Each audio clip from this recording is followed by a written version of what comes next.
საქართველოს რეგიონული განვითარებისა და ინფრასტრუქტურის მინისტრმა დავით ნარმანიან და მუნიციპალიტეტების გამგებელმა დიმიტრი ბერიძემ ბორჯომში მიმდინარე ინფრასტრუქტურული სამუშაოები დაათვალიერეს. ბორჯომის მუნიციპალიტეტს რეგიონებში განსახორციელებელი პროექტების ფონდიდან წელს 5 მილიონ ლარამდე გამოიყო.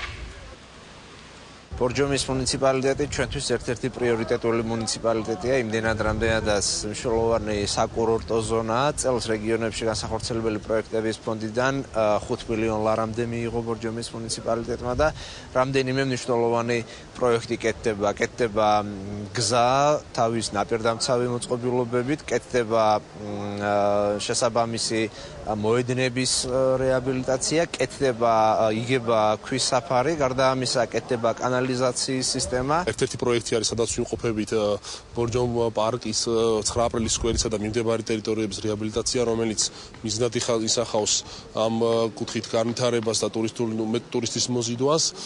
დაახლოებით 200 მეტრამდე ემატება ქვაფენილი და ფაქტიურად ცივი წყლის ბიუვეტი, რომელიც მიუდგომელ ადგილას იყო, გადმოდის და კეთდება უახლოესი თანამედროვე ტიპის სკვერი. მადლობლები ვართ ყველაფრისთვის. ავარიულ მდგომარეობაში იყო, ასფალტი დიდი ხანია უკვე აღარ იყო გზაზე.